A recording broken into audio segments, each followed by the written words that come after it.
ザ・ディベートへようこそ。この番組では、信頼できる情報源から提起される重要なテーマについて、異なる視点を持つ専門家同士が深く敬意を持って議論を交わし、事象の多面性を明らかにしていきます。よろしくお願いします。かつて私たちは、知識を得るために巨大な図書館を歩き回って、何冊もの本と格闘していましたよね。そうですね。それが今や自分だけの、パーソナルな AI 頭脳をポケットに入れて持ち歩く時代に突入したというわけです。まさにその通りです。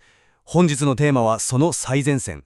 Google の AI リサーチアシスタント、ノートブック LM がもたらす知識のパーソナライズ化と情報消費の変容についてです。はい。ユーザーがアップロードした PDF や YouTube 動画、テキストなどのソースのみに基づいて回答を生成し、さらにはそれをポッドキャスト風の音声や動画にまで変換してしまうという非常にパワフルなツールですよね。そこで本日の中心となる問いはこれです。ノートブック LM のような RAG、つまり検索拡張生成技術を用いた閉じた知識のハブは、複雑な情報へのアクセスを容易にし、私たちの認知能力を飛躍的に拡張する究極のパートナーなのか、それとも AI によってきれいに咀嚼済みの情報を与えられ続けることで、私たちが本来生の情報と格闘するプロセスを奪われ、自分自身のバイアスを強化するだけの知的エコーチェンバーに陥るリスクがあるのか、今日はこの問いを深掘りしていきましょう。はい。まず私の立場から明確にしておきます。私はノートブック LM は人間の思考プロセスを強力にアシストする知的拡張のブレイクスルーだと考えています。なるほど。従来の生成 AI 最大の弱点だったハルシネーション、つまりもっともらしい嘘ですよね。これを構造的に防ぎつつ、難解な資料を誰にでもアクセス可能な形にする。これは単なる効率化ではなくて、情報処理の民主化だという立場です。テクノロジーとしての優秀さは私も認めます。ただ、私はその出力結果がもたらす知識のファストフード化に強い懸念を持っていまして。そうです。複雑な文脈を切り捨てて消費しやすい形に過度に加工してしまうことで、私たちは分かったつもりになる表層的な理解と確証バイアスを助長する危険性があるという立場をとっています。では、具体的な技術のメカニズムから紐解いていきましょうか。できる Google ノート LM などのガイドブックでも解説されていますが、このツールの核心は RAG とCAG の組み合わせにあります。CAG、キャッシュ拡張生成ですね。その2つの技術がこのツールの性格を決定づけています。まず RAG によって AI は世界中の深くなネットの海から情報を拾ってくるのではなくて、ユーザーが指定した資料、例えば社内規約や特定の PDF の中の関連部分だけを抽出して回答します。はい。そして重要なのが CAG なんです。これは毎回ゼロから資料を読み直すのではなくて、一度読み込んだ情報をキャッシュとして手元に置いておく技術です。これにより AI は膨大な資料の文脈を保持したままリアルタイムで極めて自然な対話を行うことができます。技術的な達成としては本当に見事ですよね。CAG のおかげでまるでその資料を熟読した優秀なアシスタントとチャットしているような感覚になりますから。そうでしょう。だからこそこれはノイズを排除した高度にフォーカスされた思考のクリーンルームとして機能するんです。クリーンルームですか？はい。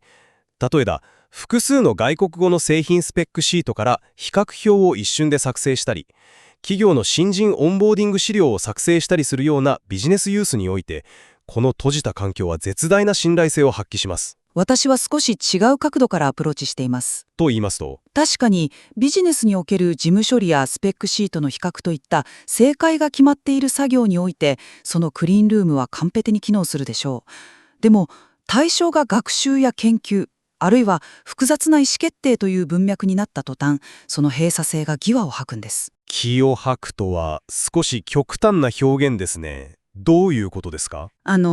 ユーザーが最初から自分のバイアスに合致した資料だけをアップロードした場合を想像してみてください。AI は与えられた資料の範囲内でしか論理を展開しないよう制限されています。それが RAG の仕組みですからね。つまり、反証となる外部の視点は永遠に持ち込まれないんです。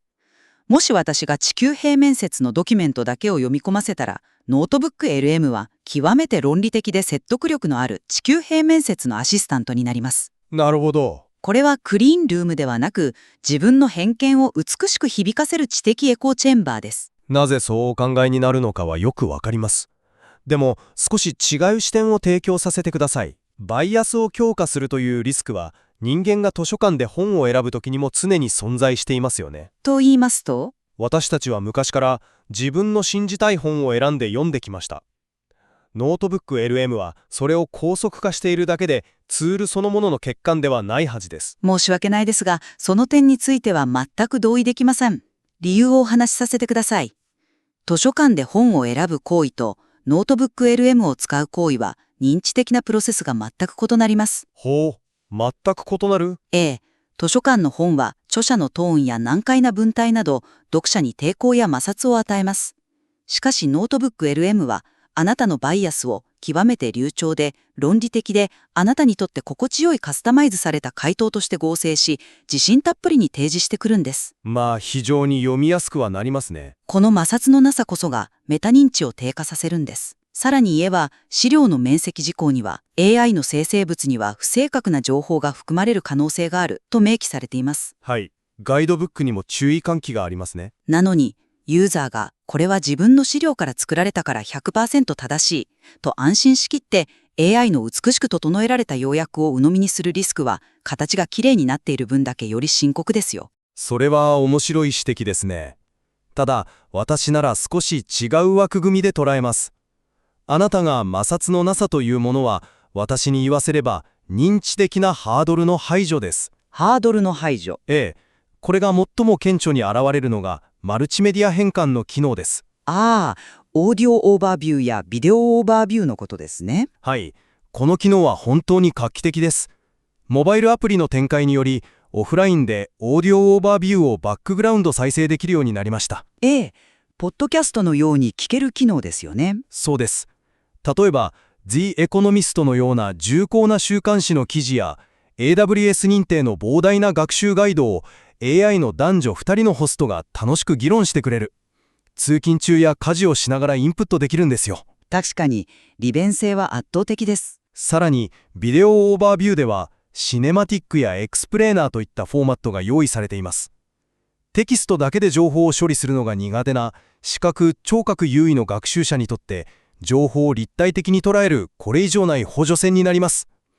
難解な情報へのアクセス権を一部のエリートから万人に開放しているんです。それは説得力のある議論ですが、こういう可能性は考慮されましたか？つまり、その補助線が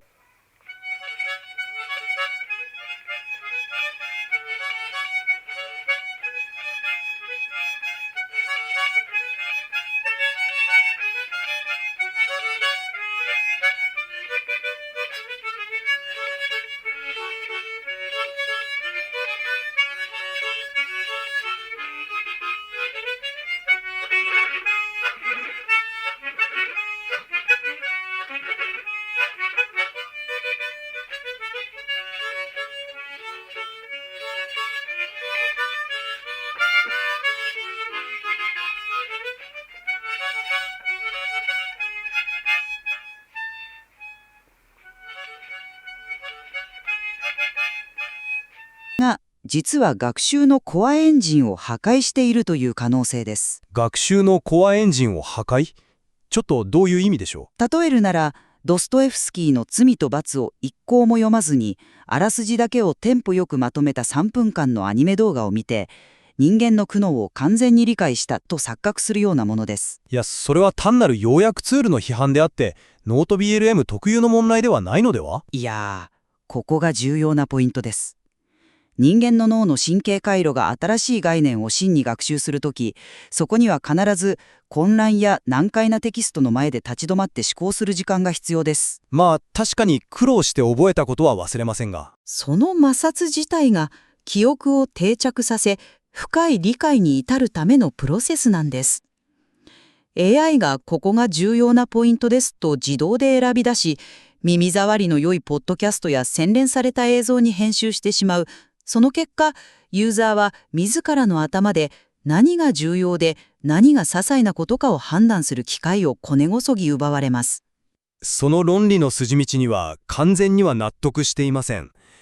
というのも、ノートブック LM は要約だけを与えて終わりのツールではないからです。と言いますと、このツールは要約から出発して元の資料に深く潜るためのインデックス、つまり再インデックスとして機能するように設計されています。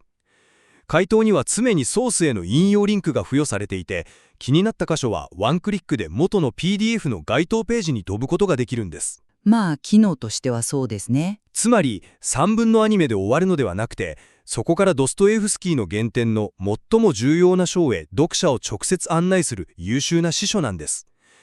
通勤中に要約を聞いて全体像をつかむからこそ、後で原点を読む時の理解度が格段に上がるんですよ。なるほど、全体像をつかむためのマッピングツールとしての価値は理解できます。しかし、あなたが先ほど挙げたビデオオーバービューのフォーマットについて考えてみましょう。ええ。ガイドブックには、競合他社の労働組合契約書を分析する際、ビジュアルスタイルをかわいい、つまりかわいいスタイルやアニメに設定できるとありますよね。はい。ユーザーの好みに合わせて出力をパーソナライズできる機能です。でもこれこそが私が危惧する認知的な資格です。労働組合の契約書という極めてシリアスで法的リスクを伴う文章を可愛いキャラクターやポップな演出で消費することの危険性を考えてみてください。まあ、見え方は変わりますが、情報の UI やフレーミングが変われば、人間のリスク評価能力や批判的思考のモードは無意識のうちに変容します。深刻な労働争議のリスクをポップなアニメ動画で見て、経営陣が正しい危機感を持てるでしょうか。それは少し極端な使用例ですね。ツールにどんなフィルターをかけさせるかはユーザーの選択であって AI の責任ではありません。